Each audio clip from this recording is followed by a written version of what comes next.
I'm Sebastian St. James. Landlords right now are saying they need to push up the rents because of the recent interest rate hikes. Are they justified in saying this? I will let you know exactly and give you original research. Here are the interest rates in Australia, the official RBA cash rate. On the 4th of May, went up 0.25% to 0.35%. Remember, up from 0.10%. June 8 went up 0.5% to 0.85%. And yesterday, it went up 0.5% to 1.35%. So it's definitely going up, but at the moment, the cash rate is 1.35%. Well, they're correct. The interest rates are indeed going up. How much are rents actually, though? What are we comparing them with? In Sydney, the median rent at the moment is $650 per week. Melbourne, the median is $460, Brisbane $530, Perth $500, Adelaide $485. That is the median cost of housing in Australia right now across our capital cities. Are landlords therefore gutting the renter? Are they making a fortune? Buy a house, put a tenant in, and basically you can quit your job. It's really that simple. Is that true? I have done some original research to shed some light and to answer that question. In Sydney at the moment, the median rent per week is $650. That came from that previous chart we looked at. Rent, therefore, is $33,800 per year. The cost of that house in Sydney is $1.3 million. The rent, therefore, is 2.4%. That's all. In Melbourne, the median rent is $23,920. The houses cost, medium, $975,850. Therefore, the rent is bringing in 2.5%. Brisbane will cost you $27,560 to live in. The houses are $892. Therefore, that is a 3.1% return that the landlord gets on his money. The average ASX dividend is 4.1%. So it's true, rents at the moment are very high, but because the housing prices are so high, the amount of return that the actual landlord is getting, well, it's less than shoving your money in the share market. Why don't we all do that? Because there'd be no homes for renters to live in. So that's some of my original research. I am bringing out stats on the economy all the time, so make sure you're subscribed so you don't miss out. Of course, all the money that landlords get for their rent goes straight into their pocket. No, that's not true. They have lots of fees. Here are the agent's fees. So this is nothing to do even with maintenance. The internet marketing fee is up to $200. That's each time that it's let out. The lease renewal fee is 1 week's rent. The monthly admin fee, $5 to $10. If there's a tenancy dispute, it is charged by the hour. $75 to $150 to get the photographer in. Got to check the tenant. $100 to do the condition report. Wow, okay. Fees. That is what happens when you own a house and try to get it let out. Plus, you've got to do maintenance on top of that. And there's wear and tear on the building because just due to the elements, the building will fall down over time.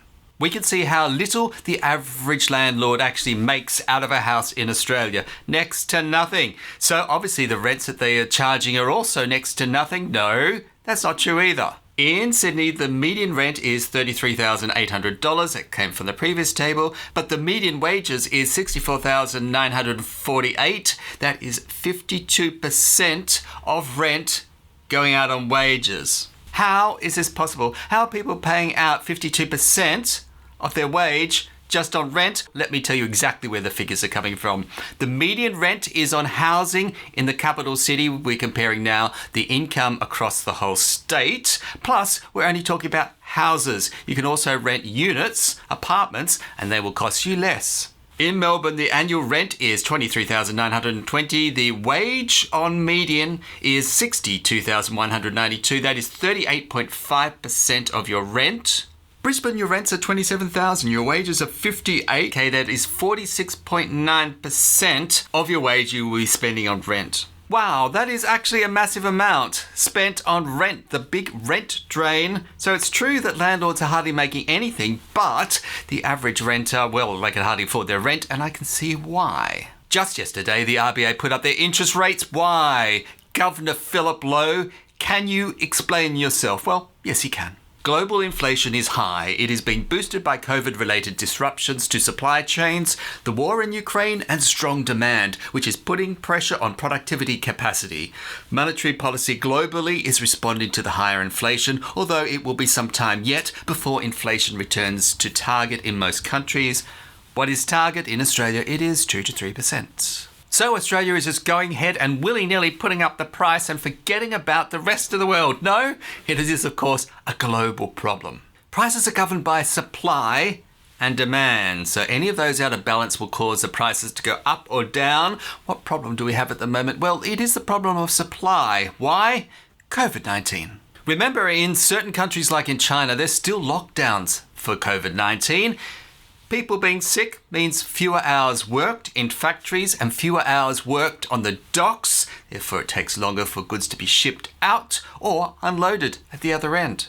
COVID-19 and supporting the economy has put many governments into massive amounts of debt. What's happened here in Australia? Here is a graph that shows you how much the Australian government has been spending on COVID-19 over the last couple of years. You can see the peak there in March 20. I see two lines there. What are these lines? Well, the navy blue, the darker blue line, is how much the government has spent on the average worker in the economy, and the brighter blue line is how much the government has spent on business. Well, we see in June 2020, the most amount at that time, the peak, was spent on business at $58.9 billion. Wow. How much do they spend on workers then? Well, the social assistance benefit goes from 58.9 down to 58.7. So at the height of the crisis, it's true, the government was spending more on business than on workers. And they're the stats directly from the RBA. The latest figures I have is in March of 2022, when down to $9 billion is business subsidies. So you can see at the moment on that graph, you can see that subsidies to businesses have plummeted. Whereas for social assistance to people, it is $37.7 billion. So it hasn't really changed much. This is interesting. Where are they getting these figures from that are so consistent? Are we talking about in this, the dole, Social Security, plus, say, pensions? Are we including all these things? Because they are seeming rather stable to me, but they're the figures that the RBA is giving us. The war in Ukraine has led to sanctions against Russia. Okay, you know that, but what effect has that had on the economy? Here is a breakdown of the amount of oil produced by the different nations. The United States is at the top, the biggest oil producer at 11 BBL per day. I think the United States might use most of their own oil anyway. Russia is 10, so just slightly behind the United States. They're a huge exporter. Saudi Arabia is 9, so just slightly behind. Canada, wow, about half. Iraq is 4 million. China is 3.9. I suspect they are net importers. Russia is number 2 on the list, and I suspect it is the largest exporter as well. So, if you're going to cut off their supply, which they have not done totally, or a lot really, to be honest, but that is the risk at the moment. How has that affected global oil prices? Well, here is a graph. This is the spot price for Brent crude in Europe. On the right-hand side, we can see that oil prices were down and now they have shot up. Is that due to the problems in Ukraine? The answer is no, but slightly. I'll show you why. The Russian invasion of Ukraine occurred on Thursday, the 24th of February. Let's transpose that onto our graph. In the graph in yellow, we can see the invasion period right there on the right-hand side, but it's only at the top. So oil has been going up well before the invasion of Ukraine, but it's certainly jumped up since. So it's true, Ukraine is affecting the price of oil, but yeah, it was affected well before that. If you don't rent and you own your own home, there is a chilling warning for homeowners in Australia. Go ahead and click on the video now.